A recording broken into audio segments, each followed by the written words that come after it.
కనెక్తనం పోరాటం కనెక్తనం ప్రజాపక్షం జనసైనిక న్యూస్ కి స్వాగతం. ముందుగా హెడ్లైన్స్. అంకెకు ఉన్న లంకె అంతా ఇంత కాదు.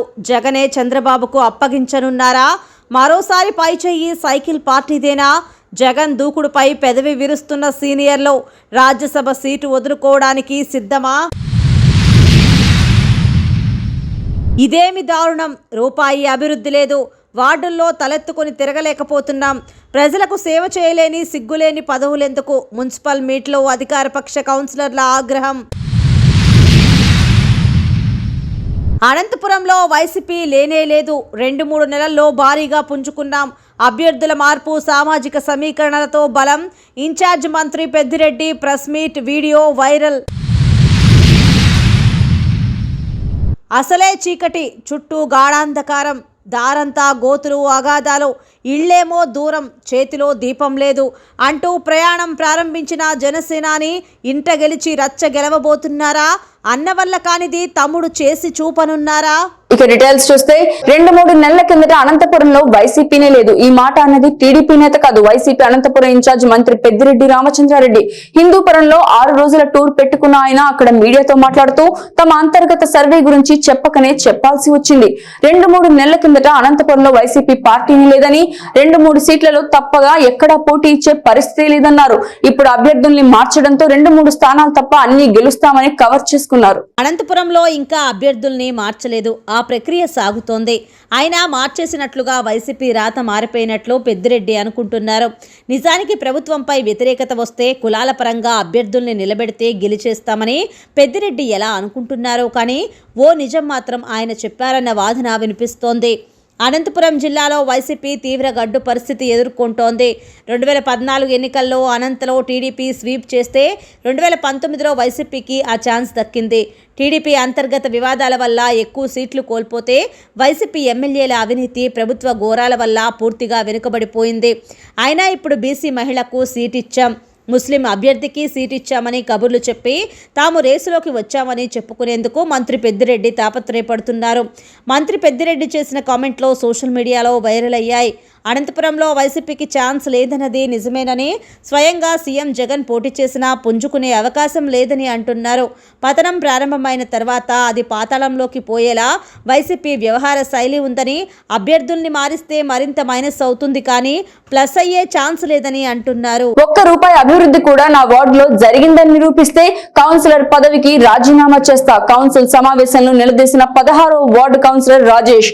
మున్సిపల్ చైర్పర్సన్ మనోజారెడ్డి అధ్యక్షతన శుక్రవారం మదనపల్లి మున్సిపల్ కౌన్సిల్ బడ్జెట్ సమావేశాన్ని నిర్వహించారు.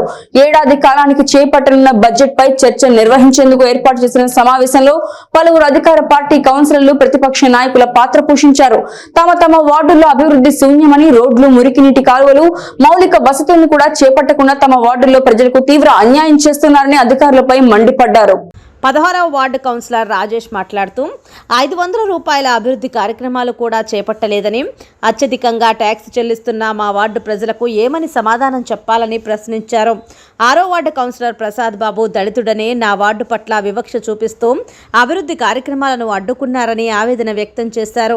23వ వార్డు కౌన్సిలర్ గిరిజా సాయిశేఖర్ రెడ్డి మాట్లాడుతూ గత 2.5 సంవత్సరాలుగా అధికారుల చుట్టూ తిరుగుతున్న అభివృద్ధి కార్యక్రమాలు చేపట్టకపోవడం ఎంతవరకు సమంజసమని నిలదీశారు. దీనిపై స్పందించిన చైర్పర్సన్ మనోజారెడ్డి అన్ని వార్డులలో సమానంగా నిధులు కేటాయించి మదనపల్లి మున్సిపాలిటీలో అభివృద్ధి కార్యక్రమాలు చేపడతామని హామీ ఇచ్చారు. ఈ కార్యక్రమంలో commissioner Pramila, vice chairman Noor Azam, కౌన్సిలర్లు Nagarjuna Babu, Prasad Babu, Rajani, Farzana, Tapasula Khaja, SV Ramana, Mandapalli Ramana, Paul Chandrasekhar, Srinivasulu, Shankaramma, Ramakrishna Reddy, Telugu Desam councillor Tulasi Ramakrishna, co-option సభ్యులు శారదారెడ్డి, మున్సిపల్ కార్యాలయ సిబ్బంది పాల్గొన్నారు. అంటే ముఖ్యంగా శానిటేషన్ కావచ్చు, వాటర్ సంబంధించి బడ్జెట్ వివరాలను వివరించడం జరుగుతుంది. అంతేకాకుండా ఇప్పుడు గౌరవ ముఖ్యమంత్రి మరియు అన్నదాన ప్రోగ్రాం ద్వారా తెలియజేస్తూ ఈ బడ్జెట్ ప్రతిపాదన అనేది 2000 ఇంతవరకు 3 బడ్జెట్లు జరిగినాయి మేడం.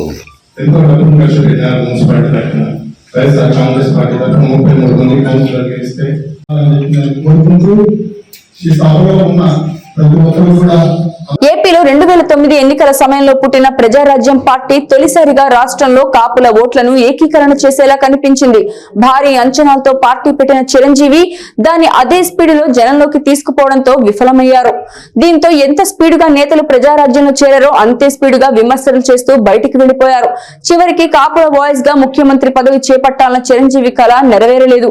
ఈ ప్రయోగం ఎన్నో ప్రశ్నలు లేవనెత్తింది. అయితే ఎక్కడ నెగ్గాలో కాదు ఎక్కడ తగ్గాలో బాగా తెలిసిన జనసేనాని పవన్ కళ్యాణ్ ఈ విషయంలో సక్సెస్ అవుతున్నారని రాజకీయ విశ్లేషకులు తేల్చేస్తున్నారు. తనను వ్యతిరేకిస్తున్న ముద్రగడ వద్దకు దూతను రాయబారాన్ని పంపారు. కాపులంతా కలిసుందామని అడిగారు. దీంతో ముద్రగడ కూడా వెనక్కి తగ్గారు. జనసేనలోకి వెళ్లేందుకు సిద్ధమవుతున్నారు. ఇప్పుడు పవన్ పార్టీ జనసేన వెంట ముద్రగడ జోగయ్య రూపంలో 2 భిన్న ధృవాలున్నాయి. అలాగే గోదావరి జిల్లాలతో పాటు కాపులు కూడా 80% ర్యాలీ అయ్యేందుకు సిద్ధమవుతున్నారు. ఇక రాయలసీమ ప్రాంతంలో బలమైన బలిజలు ఏకతాటిపైకి వచ్చి పవన్ను ముఖ్యమంత్రిగా చేయాలన్న కృత నిశ్చయానికి ఎప్పుడో వచ్చేశారు. ఈ సానుకూల సంకేతాలు ఇతర సామాజిక వర్గాల్ని కూడా ఆకర్షిస్తున్నాయి. దీంతో ఉత్తరాంధ్రలో గవర సామాజిక వర్గానికి చెందిన కొణతాల రామకృష్ణ వంటి వారు కూడా జనసేనలోకి వస్తామంటూ సంకేతాలు పంపుతున్నారు. మొత్తంగా పవన్ ఇంట గెలిచారు. అది కీలకమైన ఎన్నికల వేళ మిత్రపక్షం టీడీపీని డిమాండ్ చేసే స్థాయికి ఎదుగుతున్నారు. ప్రజారాజ్యం తర్వాత 5 ఏళ్లకు జనసేన పార్టీతో ముందుకొచ్చిన పవన్ అభ్యర్థుల్ని పోటీ చేయించకపోయినా టీడీపీ బీజేపీకి అందించిన మద్దతు వారిని అధికారంలోకి తెచ్చింది. 5 ఏళ్ల తర్వాత ఇరు పార్టీలతో విభేదించి జనసేనను ఒంటరి పోరు దిశగా నడిపించిన పవన్కు దక్కింది ఏకైక సీటు మాత్రమే. తానే స్వయంగా 2 చోట్ల ఓడిపోవడంతో పవన్ రూటు మార్చక తప్పలేదు. ఓవైపు బీజేపీతో పొత్తులో ఉంటూ మరోవైపు టీడీపీతోనూ పొత్తు కోసం పావులు కదిపిన పవన్ అనుకున్నది సాధించారు. ఇప్పుడు టీడీపీతో పాటు బీజేపీని కలుపుకొని ఎన్నికల్లో పోటీ చేసేందుకు సిద్ధమయ్యారు. తద్వారా సొంత సామాజిక వర్గంలోనూ ఆశలు పెంచారు. చంద్రబాబుతో పొత్తు పెట్టుకొని వారాహి యాత్రకు బయలుదేరగానే ఆయన సామాజిక వర్గం కాపుల్లో చీలిక కనిపించింది. ముఖ్యంగా కీలక నేతలైన హరిరామ జోగయ్య, ముద్రగడ పద్మనాభం పవన్ అనుకూల వ్యతిరేక వర్గాలుగా మారారు. 4 నెలల్లోనే పరిస్థితి మారిపోయింది. ఎక్కడ నెగ్గాలో కాదు ఎక్కడ తగ్గాలో తెలుసుకున్న పవన్ మళ్లీ వ్యూహం మార్చారు. రాజకీయాల్లో ఎప్పుడు అంకెలే పై చేయి సాధిస్తాయి. అది ఓట్ల రూపంలో కావచ్చు, మరేదైనా సరే అంకెలతోనే అధికారం కానీ పదవులు కానీ వస్తాయి. అందులో ఎలాంటి సందేహము ఎవరికి అవసరం లేదు. పాలిటిక్స్ లో అంకెకి ఉన్న లంకె అంతా ఇంత కాదు. ఇది కాస్తో కూస్తో రాజకీయం తెలిసిన వారికి ఎవరికైనా తెలుస్తుంది. కానీ అన్ని తెలిసిన వైఎస్ జగన్ ఎందుకు ఇలా చేస్తున్నారనేది పార్టీలో జరుగుతున్న చర్చ. అయితే మిగిలిన రాజకీయ నేతలు వేరు, జగన్ వేరు. జగన్ అంకెలను నమ్మరు, పంకని నమ్ముతారు. అంటే ఫ్యాన్ గుర్తు ఉంటే చాలు అధికారం తనదేనని, పదవులు మనకేనన్న ధీమా ఆయనలో ప్రతి నిమిషం కనిపిస్తుంది. కానీ జగన్ గత కొద్ది రోజులుగా పార్టీ ఇన్ఛార్జీలను మార్చేస్తున్నారు. ఇప్పటికే 2 జాబితాలను జగన్ విడుదల చేశారు. తొలి జాబితాలో 11, రెండో జాబితాలో 27 స్థానాల్లో మార్పులు చేర్పులు చేపట్టారు. 3వ జాబితాలో మరింత దూకుడు ప్రదర్శించారు. క్రాస్ ఓటింగ్ జరగదా? అందులో చాలామంది సహజంగానే అసంతృప్తిగా ఉంటారు. కాపు రామచంద్రారెడ్డి, ఆళ్ల రామకృష్ణారెడ్డి లాంటి వాళ్లైతే ఏకంగా పార్టీకి రాజీనామా చేస్తున్నట్లు ప్రకటించారు. ఇటీవల జరిగిన ఎమ్మెల్యే కోట, ఎమ్మెల్సీ ఎన్నికల్లోనే వైసీపీకి దెబ్బ తగిలింది. 4 ఎమ్మెల్యేలు క్రాస్ ఓటింగ్కు పాల్పడడంతో ఒక్క ఎమ్మెల్సీ సీటును వైసీపీ చేజార్చుకోవాల్సి వచ్చింది. పంచుమర్తి అనురాధ ఎమ్మెల్సీగా గెలిచారు. దీంతో 4పై సస్పెన్షన్ వేటు వేయాల్సి వచ్చింది. అయితే ఇప్పుడు రాజ్యసభ స్థానం దక్కాలంటే 44 ఓట్లు అవసరం. ఆ సంఖ్యాబలం లేకపోయినా జగన్పై అసంతృప్తి, అసహనంతో ఎమ్మెల్యేలు క్రాస్ ఓటింగ్కు పాల్పడే అవకాశం ఉందన్న అంచనాలు ఉన్నాయి. అందుకే టీడీపీ కూడా ఒక్క స్థానంలో పోటీ చేయాలని నిర్ణయించినట్లు తెలిసింది. దీంతో మరోసారి ఏపీలో జరగనున్న రాజ్యసభ ఎన్నికల్లో క్రాస్ ఓటింగ్ భయం అధికార పార్టీలో ఉంది. అయినా సరే జగన్ మాత్రం తన జాబితాను విడుదల చేస్తూనే ఉన్నారు. తగ్గడం లేదు. తన వారిపై ఆయనకున్న నమ్మకం కావచ్చు. మరి చివరకు ఏం జరుగుతుందన్నది వేచి చూడాల్సి ఉంది. అన్నీ తెలిసిన ఏ రాజకీయ నేత అయినా ముందు చూపుతో నిర్ణయాలు తీసుకుంటారు. కానీ జగన్ మాత్రం నిర్ణయాలు మనకు మొండిగానే కనిపిస్తాయి. భవిష్యత్తులో ఇలా జరుగుతుందని తెలిసి భయపడరు. మనస్తత్వం అదే కాదు. అందుకే ఇప్పుడు 3 రాజ్యసభ స్థానాలను కైవసం చేసుకునే విషయంలోనూ జగన్ అదే తరహాలో వ్యవహరిస్తున్నారు. మరొక నేత అయితే రాజ్యసభ ఎన్నికలు పూర్తయ్యేంత వరకు అభ్యర్థులను ఖరారు చేయరు. ఆ ధైర్యం కూడా చేయరు. ఎందుకంటే ఎమ్మెల్యేలు ఓట్లు వేయాల్సి ఉంటుంది కాబట్టి వారిని దూరం చేసుకుంటే రాజ్యసభ పదవి పోతుందన్న ఆందోళన అందరికీ ఉంటుంది. కానీ జగన్ మాత్రం వెరీ వెరీ స్పెషల్, ఇవేమీ పట్టించుకోవడం లేదు. 3 ఖాళీలు, ఆంధ్రప్రదేశ్లో 3 రాజ్యసభ స్థానాలు ఖాళీలవుతున్నాయి. సీఎం రమేష్, కనకమేడల రవీంద్ర కుమార్, వేమిరెడ్డి ప్రభాకర్ రెడ్డిల పదవీకాలం పూర్తవుతుంది. ఇందులో 2 స్థానాలు ఇతర పార్టీలకు చెందినవి. సీఎం రమేష్ టీడీపీ నుంచి రాజ్యసభకు ఎంపికై బీజేపీలో చేరారు. కనకమేడల రవీంద్ర కుమార్ టీడీపీ నుంచి ఎన్నికయ్యారు. ఈ 2 స్థానాలతో పాటు మరొకసారి 3 స్థానాలను తాను సాధించుకునేంత బలం శాసనసభలో జగన్కు ఉంది. 151 సభ్యులు బలం ఉన్న వైసీపీకి 3 స్థానాలను కైవసం చేసుకోవడం పెద్ద కష్టమేమీ కాదు, ఈజీ టాస్క్.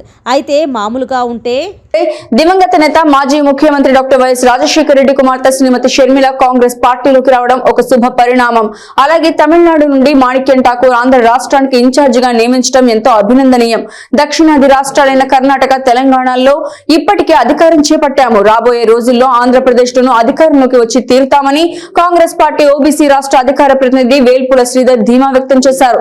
శుక్రవారం ప్రియాంక గాంధీ జన్మదినాన్ని పురస్కరించుకుని స్థానిక ప్రెస్ క్లబ్ లో వేడుకలు నిర్వహించారు. ఈ సందర్భంగా వేల్పుల శ్రీధర్ మాట్లాడుతూ, ప్రియతమ నాయకురాలు Congress party general secretary Priyanka Gandhi జన్మదిన వేడుకలు నిర్వహించడం చాలా సంతోషంగా ఉందన్నారు. అలాగే రాష్ట్రంలో జరుగుతున్నటువంటి రాజకీయ సమీకరణాలు వేగంగా మారుతున్నాయన్నారు. ఇలాంటి తరుణంలో రాష్ట్రానికి గతంలో కాంగ్రెస్ పార్టీ ఎన్నో సేవలు అందించిందని గుర్తు చేశారు.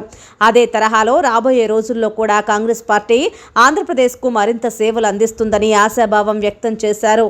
108, 104 ఆరోగ్యశ్రీ, ఉపాధి హామీ, విద్యార్థులకు ఫీజు రీయింబర్స్మెంట్, పేదలకు ఇళ్లు అందించే పథకం లాంటివి అన్ని తీసుకొచ్చింది కాంగ్రెస్ పార్టీయేనని స్పష్టం చేశారు. పక్క రాష్ట్రాలు అయిన కర్ణాటక, తెలంగాణలో 6 గ్యారంటీలతో ముందుకెళ్లిన కాంగ్రెస్ పార్టీ విజయ దుందుబి మోగించిందని అన్నారు. ఈ కార్యక్రమంలో కాంగ్రెస్ నాయకులు రామకృష్ణారెడ్డి, గుండాల రామచంద్ర, శ్రీదేవి, పవన్, దారా పారేసి పాల్గొన్నారు. కాంగ్రెస్ పార్టీ ఎంచుకునింది. రాజకీయ సమీకరణాలు వేగంగా మారుతున్న ఈ తరుణంలో మాణిక్యం ఠాకూర్ గారు రావడం మన రాష్ట్రానికి ఎంతో గర్వకారణం. ఆయన పక్క రాష్ట్రంలో కూడా వర్క్ చేశాడు. తమిళనాడు నుంచి ఆయన 2 సార్లు ఎంపీగా పోటీ చేసి అక్కడ గెలుపొంది అక్కడి నుంచి మన రాష్ట్రానికి రావడం ఎంతో శుభతరుణంగా భావిస్తున్నాము. అలాగే ఈరోజు ప్రియాంక గాంధీ గారు మేడం గారి బర్త్డే అనేది కూడా ఒక దీని కింద తీసుకొని మేము ఒక స్లోగన్గా కాంగ్రెస్ పార్టీని బలోపేతం చేస్తున్నాం. ఇక్కడికి చేరిన మా తోటి కాంగ్రెస్ పెద్దలకు అందరికీ వందనాలు. ఆంధ్రప్రదేశ్ రాష్ట్ర కాంగ్రెస్ పార్టీ ఇన్ఛార్జిగా బాధ్యతలు చేపట్టిన మాణిక్యం ఠాకూర్ గారికి, అలాగే మా నాయకురాలు ప్రియాంక గాంధీ గారు పుట్టినరోజు సందర్భంగా 1900 ఆంధ్రప్రదేశ్లో కాంగ్రెస్ పార్టీ ఎంతో బలోపేతం చేయాలని ప్రతి ఒక్కరిపైన ఉంది. ఈ కాంగ్రెస్ పార్టీని మనం ముందుకు తీసుకెళ్ళి మన రాహుల్ గాంధీని ప్రధాని చేయాలి. ప్రఖ్యాత ఇంజనీరింగ్ కళాశాల మిట్స్ లో కంప్యూటర్ సైన్స్ మరియు ఇంజనీరింగ్ విభాగం వారు జాతీయ యువజన దినోత్సవాన్ని ఘనంగా జరుపుకున్నారు. ఈ కార్యక్రమానికి ముఖ్య అతిథిగా రామమూర్తి మోటివేటర్ పాల్గొన్నారు. ఆయన విద్యార్థుల్ని ఉద్దేశించి మాట్లాడుతూ, విద్యార్థులు ఎడ్యుకేషన్ పై ఆసక్తితో చదవాలన్నారు.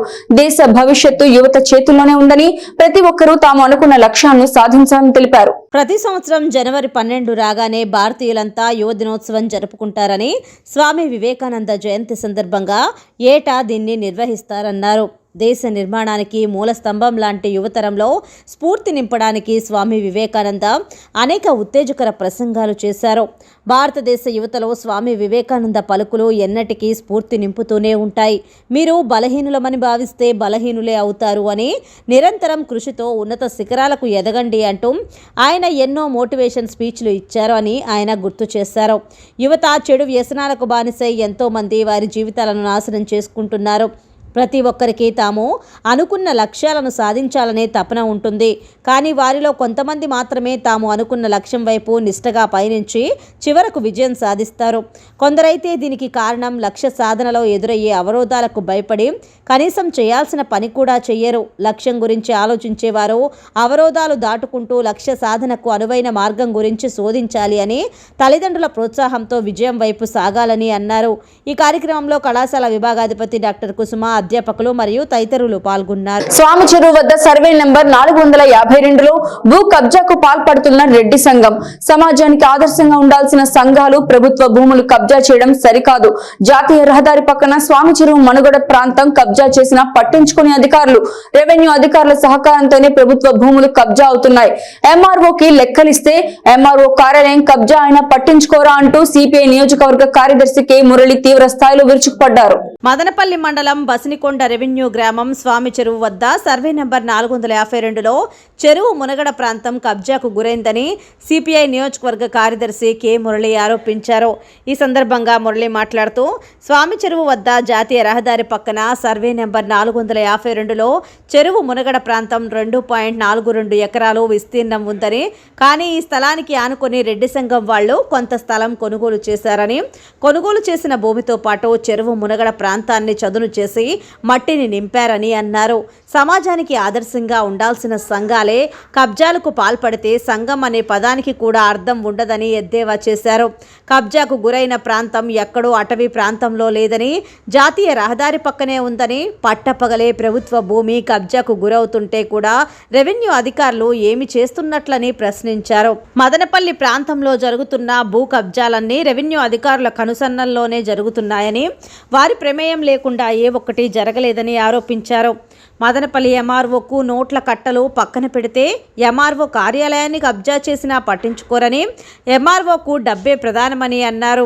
కోట్ల రూపాయల విలువ చేసే చెరువు మునగడ ప్రాంతాన్ని నేడు రెడ్డి సంఘం కబ్జా చేసిందని, రేపు ఇంకొక కుల సంఘం పేరుతో ప్రభుత్వ భూములు, చెరువులు, వాగులు, వంకలు కబ్జా చేసుకుంటూ పోతే భవిష్యత్తులో ప్రభుత్వ భూమి ఒక్క సెంటు కూడా మిగలదని ఆవేదన వ్యక్తం చేశారు.